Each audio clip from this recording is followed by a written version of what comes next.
Welcome to Vintage Variety. Today's content is vintage jewelry identification for beautiful Rice Wiener Jewelry. I'm going to be sharing the company's background, and I'm also going to be showing you some of these beautiful pieces of jewelry. I will also be announcing the giveaway winners from the Beebeecraft Craft With Me video. I'll be announcing that at the end of this content, and I'll also be showing you a quick preview of the Craft With Me content that will be coming up next week. I did not post content last week.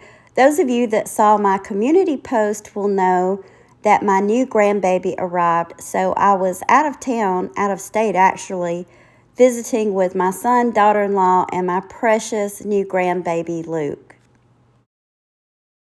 So let's get started talking about this beautiful Rice Wiener jewelry. A while back I did content on Unsigned Beauties. If you missed that content, there will be a link to it in the description box below this video. In that content, I talked about how a lot of the old jewelry companies made and sometimes even designed jewelry with other companies' names stamped on it. Many of the pieces that they made weren't stamped at all. They would go to department stores in the department stores packaging or with a paper tag. And when I was doing that content, it really got me to thinking about Rice Wiener. You see, Rice Wiener made jewelry for other jewelry companies or designers. In fact, they even made a few pieces to promote Hollywood movies. They also had their own collections, but this is where it gets a little bit tricky with Rice Wiener jewelry, because their pieces did not have the Rice Wiener name. And I'm going to get into discussing that as we go along through the content. Rice Wiener operated out of Rhode Island, as many vintage jewelry companies did. This company was in business from 1938 to 1946, so not even 10 years. But I feel like they made a huge impact, and many of their pieces are still around today if you're lucky enough to run across them. Louis Hirsch was the general manager of Rice Wiener. The company's first patent was filed in 1938, and it was for an eagle and arrow brooch that was designed by Louis Mark. In 1940 and 41, two of the company's collections, Endocraft and Etruscana, were also patented by designer Louis C. Mark. I don't believe that the Endocraft and the Etruscana were the only collections that this company had.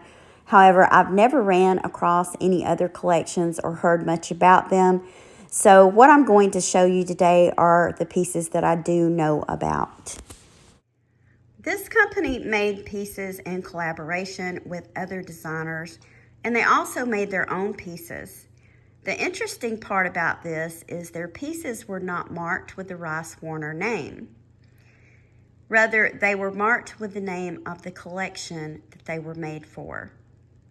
Two of those collections were the Endocraft collection and the Etruscana collection. Hopefully I'm pronouncing that the right way. This piece is from the Etruscana collection, and I'm going to flip it over and show you how they've marked the back of this piece. See that there is quite a bit of fading on this piece, but you can make out the letters for Etruscana. You look here, you'll see a small marking, and you'll also see a copyright symbol on this end. I've considered cleaning this piece, but the reason I've been very hesitant about it is you can see the wear on it. It looks as though it had some kind of coating on it, and that coating has worn off over time. I simply decided to leave it as it is with its patina. This is another piece from that same collection. Lettering on this piece is also quite faded, but you can make out the words Etruscana. The pieces from this collection were done in gold tone and silver tone. I feel like they're relatively easy to identify once you've seen them. These pieces came in different shapes, but the overall design is the same. The necklace that you see here is from the Endocraft collection. You compare it to the Etruscana collection, The Endocraft collection looks quite similar to me. This is the marking on the back of this piece. You can see that it says Endocraft. When I look at these pieces, they really have an old world quality to them, but they also have a tribal vibe in my opinion. Definitely let me know what you think in the comments. I mentioned earlier in the content that Rice Wiener also did some pieces in collaboration to help promote some Hollywood movies. In 1940, the film The Thief of Baghdad was released. If you've ever watched Disney's Aladdin, then you pretty much know the storyline for this film. This film was produced by Alexander Korda, and Korda commissioned Rice Wiener to make a line of jewelry for the movie.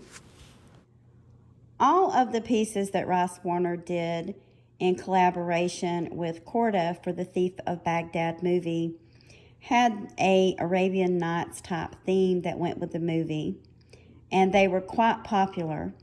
This is one of those pieces. They did a large variety of pieces. There were bracelets and necklaces and brooches. Rice Wiener was given exclusive rights to make the jewelry for this film and also for another film that Korda produced a couple of years later. A couple of years later, in 1942, the movie The Jungle Book came out, and once again, Korda collaborated with Rice Wiener to produce pieces of jewelry for that movie. I don't have any of the Jungle Book pieces in my collection, but as you can imagine, they were done in themes that went along with the movies, such as elephants and tigers. Rice Wiener also produced pieces of jewelry for McLeland Barclay, and this is an example of that. This beautiful little brooch is not stamped with the Rice Wiener name, of course. On the back of it, it simply says Barclay. And this is the marking on the back of this little brooch. The McLeland Barclay and Rice Wiener collaboration for jewelry was short-lived because Barclay did pass away. The company continued to operate, and they did collaborations and made pieces for other companies and designers. Then in 1946, the company ended up going out of business. These pieces of jewelry, once you've seen them, are relatively easy to identify. The Rice Wiener pieces from the Endocraft and Etruscana collection, of course, are easy to identify by their design. The pieces that they did for Korda, you can pretty much identify those by the theme. The Barclay pieces and pieces that they would have collaborated with on other designers are going to be a little bit more tricky. All I can suggest on that is to do your research. But if you do run across these pieces, they are quite valuable and highly collectible. Definitely grab them up for your personal collection.